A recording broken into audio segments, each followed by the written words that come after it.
Welcome to Travel Park Explore. In the last episode, we left England and began our trip into Scotland. We traveled north, stopping along the way at Stirling Castle, Blair Castle, and Ruthven Barracks. In this episode, part 2 of our Scotland series, we will continue our journey to Loch Ness, and then gradually make our way west toward the Isle of Skye. Stick around for details on castles, food, and a look at one of the best Airbnbs we have ever stayed at. We started out at 8 a.m. on a Monday morning. We had initially planned on getting up much earlier so we could visit the Culloden battlefield and Clava Cairns, but we had not been able to catch up on sleep since we started our trip. We had a very long day of driving and exploring ahead of us, and regrettably, we had no choice but to skip these places to get more rest. We checked out of our hotel in Avamore and started heading north on the A9. During our trip research, we noticed that a number of people online seemed to be scared of driving on the A9, but it was actually one of the better roads we drove on in Scotland. In our experience, the road quality was pretty good, traffic was never that bad, and the other drivers were courteous. Before driving into Inverness, we started our day with breakfast at the North Gateway Cafe. The cafe had a great vibe and was very relaxing and was spotlessly clean. Everything on the menu looked great, so it was hard to choose. If you're interested in trying something Scottish, we recommend trying a dish featuring Lorne sausage, a delicious casing-free sausage made from mincemeat, rusk, and spices. Unfortunately, our Lorne sausage sandwich was so good it was devoured before we took any photos. Here is a photo of the excellent bacon and egg sandwich we also ordered. Like the Lorne sausage sandwich, it was delicious and flavorful, but not salty. The coffee was also top-notch. The North Gateway Cafe was a great place to stop for some caffeine and a light breakfast that didn't bog us down. We hope to stop there again when we eventually make it to Culloden on another trip. Next, we needed to cut west through Inverness so we could reach Urquhart Castle, a ruined castle on the western shore of Loch Ness. The main road and most of the attractions are also on the west side of the loch. But first, we made a quick stop at the Gow Bakery to pick up some supplies for our long drive to the Isle of Skye. Gow has multiple locations, but we stopped at the Fairways location since it was along our route. This is not your usual chain bakery. Gow feels more like a small hometown bakery. They had high-quality products that we imagine would be consistently excellent on a day-to-day basis. The pastries had just the right amount of sweetness, and they had amazing old-fashioned bread. Soon we were on our way because we had time tickets for our visit to Urquhart Castle. We left Inverness by heading south on the A82 towards Loch Ness. Soon we could see the loch peeking through the trees on our left. There are several pullouts available along the road so you can stop and take photos of the loch. We imagine that during peak season, the A82 will probably be much more congested. We chose to skip the museums and the other touristy areas and drove on so we could focus on the castle. After driving for about 30 minutes on the narrow, winding, and somewhat nerve-wracking A82, the Urquhart Castle car park was on our left.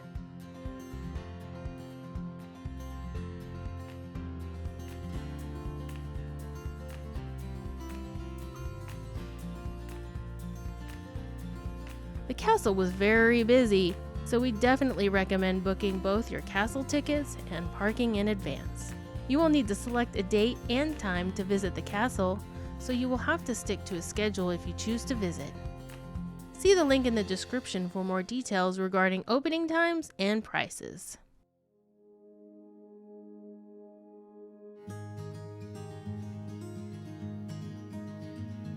After you visit the ticket booth to scan your tickets, you will enter the main building where you can watch an informative short video that explains the castle's history. Once you have finished the video, you can leave the building and walk down the hill towards the castle and the loch. Along the way, you will be able to see a working model of a trebuchet. This is a type of catapult that was used to fling large stone balls at castles. There was no proof that trebuchets were used against Urquhart, but stone balls like those used with a trebuchet were found in the castle. Urquhart Castle was originally built in the 13th century, with some parts being as recent as the 16th century. There is also evidence that a large fort was in the same location between the 5th and 11th centuries. After Urquhart Castle was built in the 13th century, it played a part in the 14th century Wars of Scottish Independence. After changing hands several times, it was partially destroyed in 1692 to prevent Jacobite forces from using it. These are the same ruins that we see today. The castle has many different sections to explore, and it was much larger than we expected. Urquhart may not look like much in photos, but it's surprisingly expansive, and we spent about 2 hours exploring all parts of the castle. While we walked around, the weather changed about 4 times, so make sure you have a jacket handy. We experienced wind, sleet, snow, and rain during our visit, but it was never very bad and actually added to the atmosphere. We visited the castle on a Monday morning during the off-season, and it was still packed, so be prepared for crowds. Luckily, the time tickets combined with the general spaciousness of Urquhart keeps things from feeling too congested. The exception was the gift shop and the cafe area in the main building, which was a little too cramped for our tastes. When it comes to Loch Ness itself, even though it's absolutely beautiful, it really is just a big lake. The area has a few attractions, including boat rides on the loch, but if you are pressed for time, just focus on visiting Urquhart Castle. It's the perfect way to kill 2 birds with 1 stone. You can see stunning views of the lake and visit a historic castle all in one stop.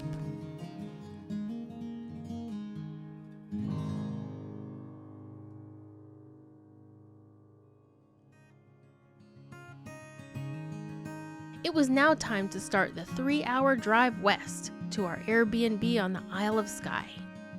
We planned to make several stops along the way to see some sights and to give us breaks from driving. It was time to eat our packed lunch, and we decided on Invermoriston Falls, which was only 15 minutes away. You can park for free at the Invermoriston car park just off the A82.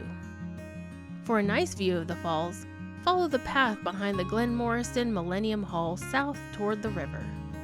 After walking through the woods for just a few minutes, you will reach the summer house, a small stone building that overlooks the falls and provides a great view of the Invermoriston Bridge. We were surprised by how beautiful and quiet the area was. We had the falls to ourselves. We would have loved to explore the area more and just take in the scenery, but we needed to move on. On the way out, we encountered our first paid toilet of the trip in the Glenmoriston Millennium Hall, which is next to the car park. After that, we were back on the road continuing west along the A887. As we made our way west, the mood changed.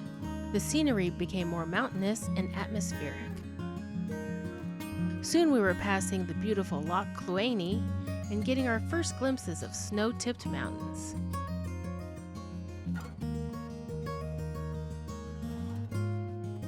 After about 40 minutes on the A887, we arrived at our next stop, Glenshiel. There is a small pullout available so you can explore where the Battle of Glenshiel occurred on June 10, 1719. During this battle, the Jacobites were defeated by the English, despite having the support of Spanish Marines. It's hard to believe this unique, peaceful place was once the site of such bloodshed. The historical significance and the beauty of the area make this an essential stop. We really wish we had more time to hike around the area and soak everything in.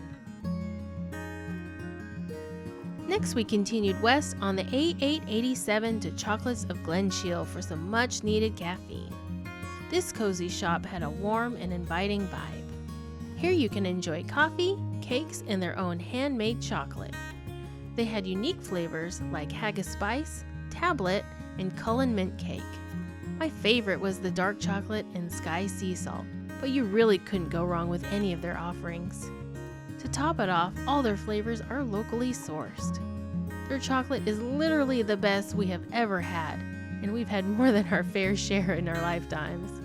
We really regret that we didn't buy more when we had the chance. This is an essential stop for chocolate fans.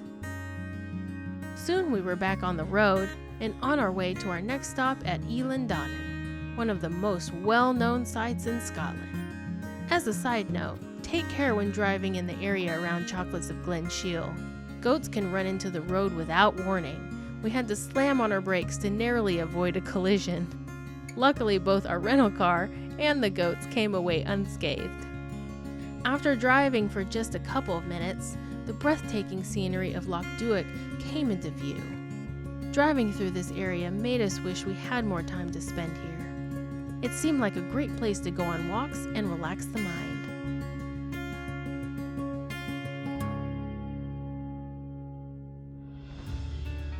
After only 10 minutes winding through this picturesque scenery, Eilean Donan was on our left. Eilean Donan Castle boasts a rich history, with its origins dating back to the 13th century. It has been lovingly restored over the years and has even appeared in several films, making it a piece of living history. The original castle became the stronghold of Clan Mackenzie and their allies, the Clan MacRae. Because of the Mackenzies' involvement with the Jacobites, the government destroyed the castle in 1719. The castle we see today is a 20th century reconstruction. As you approach Eilean Donan Castle, you'll be immediately blown away by its stunning exterior. This beautiful castle stands proudly on a small island where three lakes meet, offering one of the most iconic and photogenic views in Scotland. The combination of the castle's stone architecture and the surrounding natural beauty will make you feel like you've stepped into a movie set. When we arrived, it was very busy, and we had to park in the overflow car park. Luckily, even though there were tons of people, there was still plenty of room to park.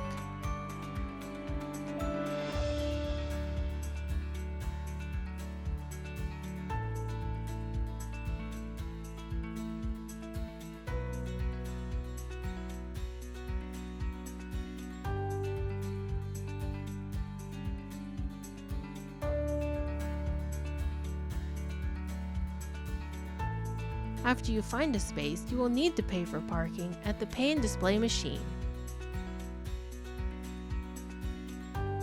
To get a closer look at the castle, you will need to walk across the famous bridge, but to do so, you will need to pay admission. You can pay to see the exterior of the castle close up, and for a higher price, you can go inside the castle. You can purchase tickets online or pay at the ticket office. Once you have your ticket in hand, you will head to the bridge to check in. They will not allow you to enter the castle with larger backpacks or other bags because there are some narrow hallways to fit through. So they will assess whether or not you are capable of going through the castle with your bag. Now here's the part where we'd like to offer some advice. While the castle's exterior is undeniably magnificent, the admission fee to explore the inside of the castle may not be worth it to some because it might not live up to expectations. Since they do not allow photography or filming inside the castle, we can't show you what it's like. Just don't expect the interior to be like an authentic 13th century castle, since it's actually a reimagined 20th century version. Of course, everyone's preferences and interests are different, and some may find the interior well worth the cost. However, based on our experience and feedback from others, we'd suggest considering your priorities and budget before deciding to pay for the interior tour. Our recommendation? Absolutely make the stop to admire the exterior of Eilean Donan Castle. It's a must-see for any visitor to the Highlands and provides incredible photo opportunities. Strolling around the castle's grounds and taking in the stunning views of the surrounding landscape is an experience you won't want to miss. In the end, whether or not you decide to pay for the interior admission, Eilean Donan Castle is undeniably an iconic and beautiful landmark that deserves a spot on your Scottish itinerary. Please see the link in the description for details on opening times and admission prices.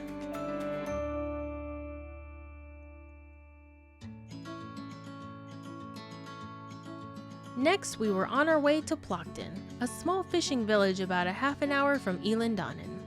To reach Plockton, you will exit the A87 and follow an extremely narrow, winding road through a very hilly area. The narrow road and the blind hills and curves made the drive very stressful. Little did we know the drive to Plockton was foreshadowing our upcoming days on Skye.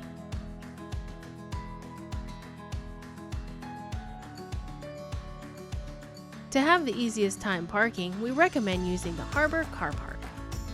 You will need to pay for parking at the pay and display machine.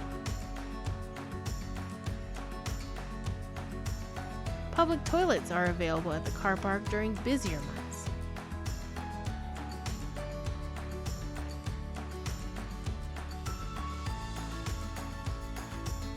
Plockton is located in a sheltered bay and has an amazing view and atmosphere. You may recognize the town as the filming location for the TV series Hamish Macbeth and from the original Wicker Man movie. The village certainly has its own unique atmosphere, and it almost feels like a film set. We stopped at Megan's Gifts and Ice Cream for some souvenirs and another sugar fix. Then we had a brief walk around the harbor and admired the unique, isolated small town feel. Unfortunately, it was getting late in the day, and we still had a long drive to our Airbnb on the Isle of Skye. Since we only stopped in Plockton for an hour or so, it really wasn't worth the effort of getting there. Our time would have been better spent getting to Skye sooner. If we were staying overnight or for a few days, it would have been much more enjoyable. Plockton is an excellent place to sit back, relax, and enjoy the view along with some excellent food. After our brief walk around Plockton, we started making our way back to the A87. We went through the town of Dornish, hoping to see some of its famous free-roaming Highland cows, but there were none in sight. Soon we had rejoined the A87 and were crossing the Skye Bridge. Worn out from our long day, we were anxious to get to our Airbnb. It would be a very long hour and a half until we would reach our destination and put our feet up. As we arrived on the Isle of Skye, it felt like relief was in sight, but we didn't realize what a struggle the roads would be. The drives on the Isle of Skye can be quite challenging, with many narrow, winding roads that require careful navigation. The combination of narrow lanes and numerous potholes can make driving on Skye a bit tricky for unfamiliar visitors. Our exhaustion did nothing to help our situation, but we managed to push on until we eventually reached our Airbnb. The Seasound Chalet, located near Brogeg on the northeastern edge of Skye, might be our favorite place where we have ever stayed. The Airbnb had all the amenities we needed, including a full kitchen, a washing machine, and a large bathroom.